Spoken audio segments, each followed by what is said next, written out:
yang itu merupakan ibadah maliyah, ibadah yang berkaitan dengan harta, maka tujuannya adalah juga dalam rangka untuk meningkatkan iman dan takwa kita kepada Allah Subhanahu wa Ta'ala. Maka Allah Subhanahu wa Ta'ala menyampaikan, wa tazawwadu fa inna khairaz zadi taqwa. Maka mari kita perbanyak, mari kita pertebal takwa dan iman kita kepada Allah Subhanahu wa Ta'ala, karena itulah satu-satunya bekal yang nanti akan kita persembahkan di hadapan Allah Subhanahu wa Ta'ala ketika segala hal yang lain sudah tidak bisa untuk kita andalkan. Allahu Akbar, Allahu Akbar, la ilaha illallah wallahu akbar, Allahu Akbar walillahil hamd. Rangkaian ibadah kurban adalah ibadah yang dulu disyariatkan kepada Nabi Ibrahim alaihissalam. Maka di dalam kajian fikih, ibadah seperti ini disebut dengan syar'u man qoblana, syariat yang dulu disyariatkan kepada para nabi dan para rasul terdahulu, yang kemudian disyariatkan lagi kepada Nabi Muhammad Sallallahu Alaihi Wasallam dan umatnya. Maka kalau kita membaca kitab-kitab sirah, maka banyak keteladanan yang bisa kita ambil daripada Nabi Ibrahim alaihissalam dan keluarga. Pada kesempatan pagi hari ini kita akan mengkaji beberapa ayat yang nanti saya sarikan dari kitab tafsir Al-Maraghi dan juga kitab tafsir Al-Misbah, termasuk dari kitab-kitab yang lain berkaitan dengan bagaimana keluarga Nabi Ibrahim alaihissalam di dalam mendidik anaknya. Sifat-sifat keutamaan yang dicontohkan oleh Nabi Ibrahim alaihissalam seperti ketaatan, keikhlasan, ketulusan, keberanian, pengorbanan, dan keseriusan di dalam mendidik anak dalam keluarga Nabi Ibrahim alaihissalam menjadi kisah yang sangat fenomenal, yang kemudian diabadikan Allah Subhanahu wa Ta'ala di dalam Al-Quran. Nabi Ibrahim alaihissalam juga mendapat sebutan, salah satunya adalah Abaul Anbiya'i, bapaknya para nabi. Kenapa? Karena anak keturunan Nabi Ibrahim alaihissalam termasuk pada golongan Nabi dan Rasul Allah Subhanahu wa Ta'ala.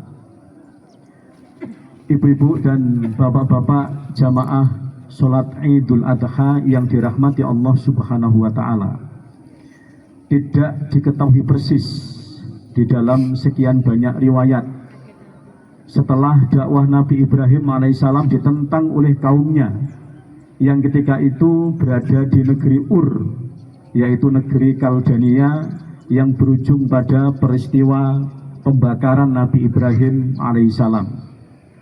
Kemudian beliau memutuskan untuk berhijrah menuju Haran, yaitu suku Kan'an, yang kemudian beliau berhijrah lagi ke Baitul Maqdis dengan tujuan untuk mendakwahkan tauhid, untuk mendakwahkan sesembahan kepada Allah Subhanahu wa Ta'ala. Nah, kisah ini diabadikan Allah Subhanahu wa Ta'ala di dalam surat As-Saffat, surat yang ke-37 ayat 99 sampai dengan 101. A'udzu billahi minasyaitonir rajim. Wa qala inni dzahibun ila rabbi sayahdin. Rabbi habli minas shalihin. Fabasyarnahu bigulamin halim. Ayat ini merupakan episode lain dari kisah-kisah tentang kegigihan dakwah Nabi Ibrahim alaihissalam dalam mengemban misi dakwah tauhidnya. Lafaz ayat tadi, wa qala inni dzahibun ila rabbi sayahdin, bahwa Nabi Ibrahim alaihissalam memutuskan untuk melakukan hijrah dengan tujuan agar tetap dapat menyembah kepada Allah Subhanahu wa Ta'ala dan juga agar tetap dapat untuk mendakwahkan agama Allah Subhanahu wa Ta'ala. Namun ketika itu beliau tidak menemukan seorang pun yang dapat diandalkan sebagai penerus beliau. Padahal pada waktu itu tantangan dakwah masih begitu sengit.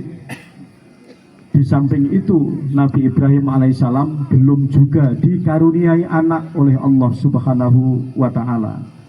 Maka sadar tentang pentingnya penerus untuk perjuangannya, maka Nabi Ibrahim alaihissalam kemudian secara khusus berdoa kepada Allah Subhanahu wa Ta'ala, Rabbi habli minas sholihin. Ya Allah, habli, karuniakanlah untukku, untuk kami, minas sholihina, seorang putra dari golongan orang-orang yang soleh. Maka doa Nabi Ibrahim alaihissalam ini dikabulkan oleh Allah Subhanahu wa Ta'ala. Fabasyarnahu bihulamin halim. Kasih sayang Allah Subhanahu wa Ta'ala dan tujuan yang sangat mulia yang diidam-idamkan, yang diharapkan oleh Nabi Ibrahim alaihissalam agar punya generasi penerus, itu kemudian dikabulkan Allah Subhanahu wa Ta'ala.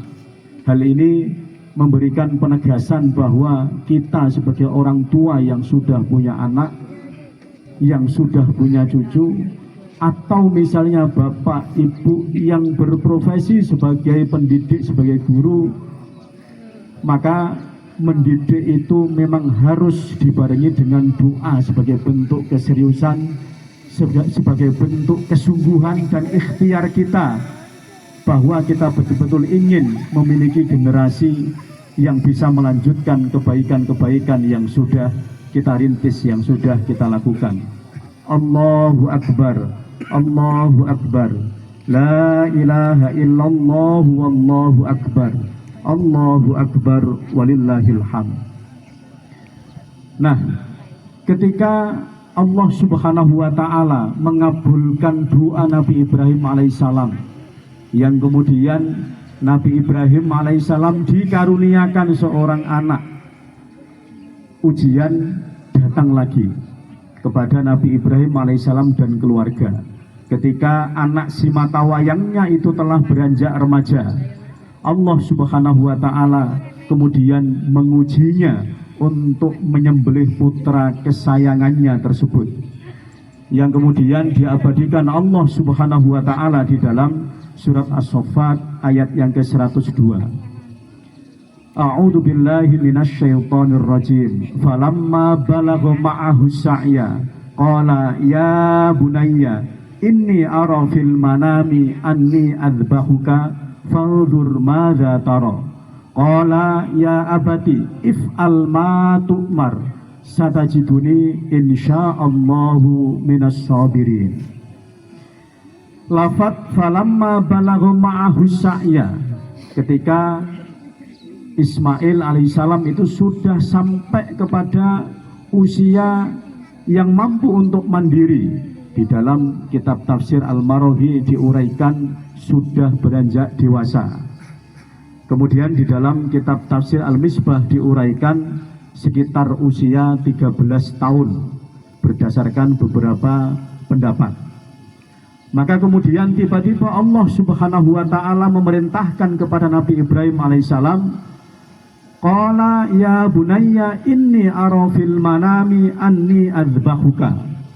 Melalui mimpinya Nabi Ibrahim alaihissalam diperintahkan oleh Allah Subhanahu wa Ta'ala untuk menyembelih putra kesayangannya yang sudah ditunggu-tunggu sekian lama itu. Maka kemudian di dalam lafaz berikutnya Nabi Ibrahim alaihissalam menyampaikan fanzur madza tara.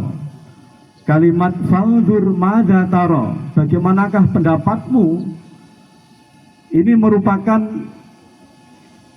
pertanyaan yang memiliki makna bahwa sebenarnya Nabi Ibrahim alaihissalam itu tidak tega untuk melaksanakan perintah Allah Subhanahu wa Ta'ala itu, karena memang Ismail alaihissalam ini adalah putra yang ditunggu-tunggu tadi, dan tujuannya adalah agar bisa melanjutkan dakwah Nabi Ibrahim alaihissalam. kok kemudian ketika sudah beranjak dewasa diminta untuk menyembelih. Maka kalimat atau lafaz fandur madza taro, bagaimanakah pendapatmu wahai anakku, ini adalah merupakan kalimat dari orang tua yang berat ya untuk melaksanakan perintah itu. Jangankan menyembelih ya, anak kita itu ya, jatuh saja itu kan kita khawatirnya bukan main. Kalau sedang sakit ya, itu yang sakit anaknya, tapi orang tua juga ikut merasakan sakitnya. Ini kasih sayang orang tua kepada anak, apalagi ini diminta oleh Allah Subhanahu wa Ta'ala untuk menyembelih. Nah, maka kemudian Ismail alaihi salam menjawab, qala ya abati if'al ma tu'mar. Sebutan ya abati kalau dalam bahasa Arab ini adalah sebutan sayang. Wahai ayahku yang tersayang. If'al ma tu'mar, if'al, kerjakanlah ma tu'mar, apapun yang diperintahkan oleh Allah Subhanahu wa Ta'ala. Jawaban if'al ma tu'mar, lakukan apa yang diperintahkan Allah, ini memberikan pengertian bahwa Nabi Ismail alaihissalam siap apapun yang diperintahkan oleh Allah. Jawabannya tidak kemudian nggih pun Pak pun sembelih mawon boten. Tetapi apapun yang diperintahkan Allah lakukan wahai bapakku. Allahu Akbar, Allahu Akbar, la ilaha illallah wallahu akbar, Allahu Akbar walillahil hamd.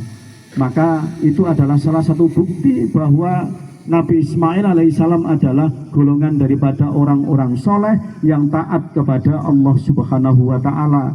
Maka kemudian Nabi Ismail alaihissalam melanjutkan, satajiduni insyaallahu minas sabirin. Insyaallah engkau wahai ayahku akan mendapatiku termasuk orang-orang yang sabar.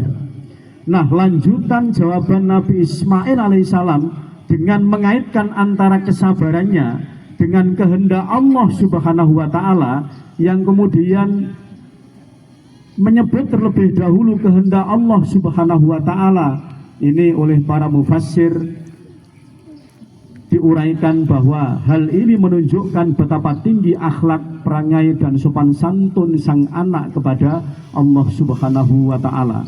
Maka hal demikian tidak diragukan bahwa jauh sebelum kejadian perintah itu sudah ada pendidikan yang serius, sudah ada pendidikan yang intens dari keluarga Nabi Ibrahim alaihissalam, sehingga bisa mewujudkan seorang Ismail yang begitu sabar dan begitu soleh. Ibu-ibu dan bapak-bapak yang dirahmati Allah Subhanahu wa Ta'ala, maka sebagai orang tua atau sebagai guru kita harus memerankan sebagai seorang pendidik.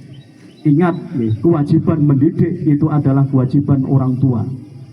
Guru sebenarnya sifatnya hanya membantu, tetapi karena guru sudah diamanai, maka ya seorang guru betul-betul harus memposisikan dirinya sebagai pendidik. Orang tua bukan sekedar mencukupi kebutuhan anak saja. Guru juga demikian, bukan sekedar mengajar atau bahkan bekerja mencari penghidupan dari aktivitas mengajarnya itu. Tetapi pendidikan itu lebih dari itu. Bagaimana orang tua, bagaimana guru itu betul-betul punya perhatian kepada anak, sehingga anak itu betul-betul nanti bisa memiliki akhlak yang mulia.